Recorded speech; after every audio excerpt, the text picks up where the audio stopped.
Hello student, welcome to I science. तो देखिए, आज मैं आपके सामने जो प्रॉब्लम लेके आया हूँ पीवाईक्यू का, एमएचसीटी का, वो प्रॉब्लम आपका चैप्टर जो है मैकेनिकल प्रॉपर्टीज ऑफ फ्लूइड्स है और टॉपिक जो है वो सरफेस टेंशन है।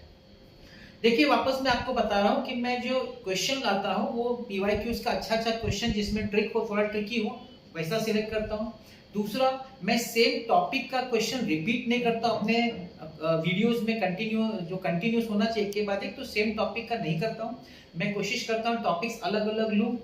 अभी इस समय मैं पार्ट 1 फिजिक्स का कर रहा हूँ, पार्ट 2 इसलिए नहीं करवा रहा हूँ क्योंकि बहुत सारे कॉलेजेस में या क्लासेस में नहीं हुआ होगा, तो इस समय मैं भी पार्ट 1 पे कॉन्सेंट्रेट कर रहा हूँ। और टॉपिक्स चेंज करने का कारण यही है कि मेरा मानना है कि फर्स्ट टाइम अगर आप प्रैक्टिस कर रहे हो तो ठीक है, आप एक चैप्टर के सम्स प्रैक्टिस कर रहे हैं तो थोड़ा आपका कॉन्फिडेंस बनता है। लेकिन अगर आपको आपका स्किल डेवलप करना है आपके एंट्रेंस के लिए, तो ये बहुत जरूरी है कि आप टॉपिक्स चेंज कर करके प्रैक्टिस करें।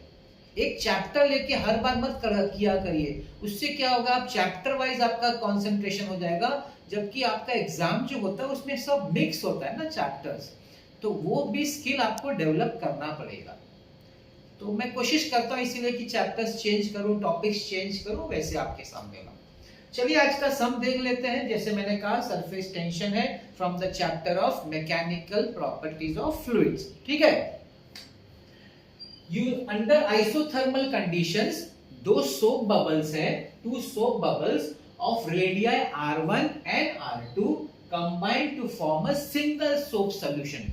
दो सोप बबल बन के एक बनता है, सिंगल बन जाता है, जिसका रेडियस है कैपिटल R। तो पूछा है इस सोप सॉल्यूशन का सरफेस टेंशन क्या होगा। चार ऑप्शन दिया गया है। अब सबसे पहले जब स्टूडेंट देखता है ना ऐसे ऑप्शन, तो वही हालत खराब हो जाती है, क्योंकि ये ऐसे डरावने ऑप्शंस हैं कि देख के सोचता अपने से तो नहीं होगा। ठीक है, तो चलिए देखते हैं कि ये कैसा सम है। तो इसमें तीन सोप बबल है, दो सोप बबल मिलके एक बड़ा सोप बबल बनता है। तो मैं ऐसे आपको एक्सप्लेन करता हूं कि देखिए, पहला सोप बबल है, इसका रेडियस है R1। दूसरा सोप बबल है, सपोज यहाँ पे दूसरा सोप बबल है, इसका रेडियस है R2। दोनों का मिला के एक बड़ा सोप बबल बन गया, इसका रेडियस है कैपिटल R। सबसे पहले तो ये पार्ट हो गया। आगे अब हम जानते हैं कि ये सोप बबल में एक्सेस प्रेशर का फॉर्मूला, सरफेस टेंशन का रिलेशन एक्सेस प्रेशर, याद करिए, आपने लाप्लास का फॉर्मूला लर्न किया होगा। एक्सेस प्रेशर सोप बबल का अलग है और वाटर ड्रॉप का अलग है। सोप बबल का एक्सेस प्रेशर का फॉर्मूला याद करिए। देखिए, मैं आपको याद दिलाता हूं, यहां पे लिखता हूं मैं आपके लिए, एक्सेस प्रेशर, उसका फॉर्मूला था Pi minus P not is equal to 4T/R। ये फॉर्मूला एक्सेस प्रेशर का फॉर अ सोप बबल। ये एक्सेस प्रेशर का इंपॉर्टेंट सिग्निफिकेंस जानते होंगे आप। एक्सेस प्रेशर की वजह से ही वो जो सोप है बबल, वो अपना शेप मेंटेन कर पाता है। अगर ये प्रेशर ना हो तो वो मेंटेन ना कर पाए अपना जो शेप है, तो उसका जो स्फेरिकल शेप जो है, it is because of this excess pressure. तो सिर्फ अगर मैं प्रेशर की बात करूं, Pi इंटरनल प्रेशर, तो हो जाएगा PO इज द एक्सटर्नल, जो अपना एटमॉस्फेरिक प्रेशर है, प्लस 4T/R। अब यहां मैं बताना चाहूंगा कि उन्होंने बोला है कि P नॉट नहीं लेने, उन्होंने बोला है P लेने। ठीक है, तो मैं यहाँ पे जब फॉर्मूला ये वाला अप्लाई करूंगा तो मैं P नॉट नहीं लिखूंगा, P लिखूंगा। ओके, तो देखिए पहला वाले के फॉर्मूला के हिसाब से हो जाएगा आपका P1 is equal to P plus 4T/R1। I hope you understand. Same formula, 1 पहला बबल है, P नॉट की जगह P, क्योंकि उन लोगों ने वैसा बोला है, प्लस 4T/R1। यहाँ पे भाई फॉर्मूला क्या हो जाएगा, P2 is equal to P plus 4T/R2। और यहाँ क्या हो जाएगा, P ले लेता हूं कंबाइंड, P ऑलरेडी है P, तो मुझे इसको P3 ले लेते चलो। P3 is equal to P plus 4T by, अभी इन लोगों ने कैपिटल R लेने को बोला है, so we will go with capital R। ठीक है, ये तीनों फॉर्मूला मैंने ये वाला अप्लाई किया है। तो ये एक्सेस प्रेशर का फॉर्मूला अप्लाई हो गया। अब देखिए नेक्स्ट का टॉपिक क्या है। नेक्स्ट टॉपिक का केस में क्या बात हो रहा है, it is talking about isothermal conditions. बोला it is under isothermal. Now what is isothermal? आपको पता होगा आइसोथर्मल प्रोसेस। आइसोथर्मल प्रोसेस वो प्रोसेस होता है जहां पे आपका टेम्परेचर कांस्टेंट होता है, ठीक है, टेम्परेचर डज नॉट चेंज। तो वहां का कंडीशन है PV is equal to constant. अगर आपने वो PV डायग्राम किया आइसोथर्मल प्रोसेस का, तो वहां पे PV is equal to constant होता है, टेम्परेचर डज नॉट चेंज। तो उसका मैं यहाँ पे आपको एक्सप्लेन थोड़ा सा इसके बारे में बता देता हूँ। तो जब हम लोग आइसोथर्मल की बात करते हैं, आइसोथर्मल की, तो वहां पे होता है PV is equal to constant. अब ये कांस्टेंट को हम लोग ऐसे भी लिख सकते हैं, nRT लिख सकते हैं ना। आपको ये तो आपने पता ideal gas equation. What is N? N is the number of moles. What is R? R is the universal gas constant. और what is T? T is the temperature which does not change. इसका मतलब है तीनों, इसमें तो बोलते हैं ना कांस्टेंट, तीनों कांस्टेंट है, कोई चेंज नहीं हो रहा है। अब ये चीज उठा के मैं यहाँ यूज, क्योंकि आइसोथर्मल वर्ड यूज हुआ है ना, तो हमको उसका भी तो कंसेप्ट यूज करना पड़ेगा ना इधर, तो मैं यूज कर रहा हूँ आइसोथर्मल का ये जो कंसेप्ट है, मैं यहाँ यूज कर रहा हूँ, ध्यान से देखिए। तो जब हम लोग पहले यूज करेंगे ना यहाँ पे, तो देखिए क्या हो जाएगा, P1V1 is equal to N1 अभी देखिए ऑलरेडी कैपिटल R यूज हो चुका है, तो मैं लिखता हूं R डैश, और T भी यूज होता है तो T डैश। यहां पे मैं लिखूंगा P2V2 is equal to N2 R dash T dash. देखिए R डैश T डैश नहीं लिखना चाहिए, लेकिन सिंस वो ऑलरेडी यूज हो चुका है इसलिए हम लोग लिख रहे हैं, नहीं तो नहीं लिखते।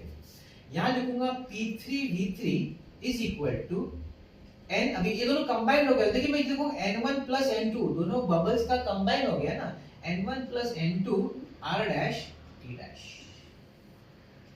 हमको जो जितना भी कंडीशंस दिया था इस प्रॉब्लम में, हमने वो सब का सब कंडीशन यूज कर लिया है। हमने एक्सेस प्रेशर का कंडीशन यूज कर लिया है, हमने आइसोथर्मल का कंडीशन यूज कर लिया है। अब हमारा काम है इसको सिंपलीफाई करके हमको आंसर निकालना है, बस उतना ही रह गया है काम। अब देखिए कैसे करते हैं। मैं ये जो पार्ट है ना इसको उठाता हूं इधर। क्या पार्ट है? ये पार्ट है P3V3 is equal to N1 plus N2 into R dash T dash. ध्यान से देखिएगा, बड़ा इजी, अभी हम लोग आने वाले आंसर पे। P3, मैं P3 यहां से लिख रहा हूं, P3 है P plus 4T by R। Volume, volume मतलब this is a spherical sphere है, स्फीयर का 4/3 पाई R क्यूब, क्या आएगा 4/3 पाई R क्यूब, क्योंकि कैपिटल R है, इज इक्वल टू, अब देखिए ये मैं मल्टीप्लाई ओपन करता हूं, N1 R dash T dash plus N2 R dash T dash. तो N1 R dash T dash इधर है, दैट इज P1V1, और N2 R dash T dash is P2V2। ठीक, आगे। सो P plus 4T upon R into 4/3 pi R cube is equal to P1 यहाँ पे P plus 4T upon R1 volume 4/3 pi R1 cube plus P2 यहाँ पे P plus 4T upon R2 into 4/3 pi R2 cube. अब क्या कटा भाई, 4/3 पाई, 4/3 पाई, 4/3 pi cut गया। ध्यान से देखिएगा, P into R cube, P into R1 cube, P into R2 cube. मैं लिखता हूं P इंटू R क्यूब, यहां पे है P इंटू R1 क्यूब, और यहां पे P into R2 cube plus, अब यहां पे देखिए क्या बचा, इसका क्या बचा, फर्स्ट टर्म को मैंने मल्टीप्लाई, मैं सेकंड टर्म की बात कर रहा हूं, ये बचेगा 4T, एक R कटेगा R स्क्वायर, यहां क्या बचेगा 4T, एक R1 कटेगा R1 स्क्वायर, यहां बचेगा 4T R2 स्क्वायर।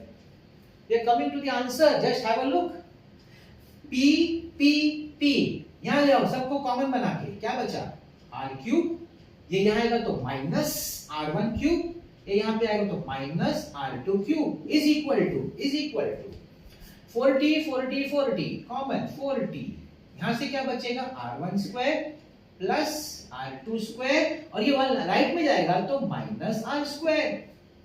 मुझे सरफेस टेंशन चाहिए ना, तो 4 के साथ इसको नीचे ले आओ। p r cube minus r1 cube minus r2 cube upon 4 r1 square plus r2 square minus r square is equal to surface tension. कैसा लगा problem? And that is option number A. So excess pressure concept, isothermal का concept combine किया, solve किया and you get your answer. So what do you understand from this? इससे क्या पता चलता है? इससे ये पता चलता है कि भाई दिखने में कैसा भी लगे, इन फैक्ट फिजिक्स बड़ा इजी है। It is not at all difficult. दिखा हुआ से दिखता है ऐसा, लेकिन अगर मेरा कंसेप्ट है, मुझे समझ में आया है, तो ऐसा कोई प्रॉब्लम नहीं है फिजिक्स का जो मैं नहीं कर सकूंगा, जो डिफिकल्ट होगा मेरे लिए। It will always be easy and that is what is my mission. आपको इतना इजी लगे फिजिक्स कि आपको फिजिक्स से प्यार हो जाए, दैट्स माय मिशन। कोशिश जारी है, देखते हैं क्या होता है। और अगर आज आपको मेरा लेक्चर अच्छा लगा तो please don't forget to like, share and subscribe, and thank you so much for watching this.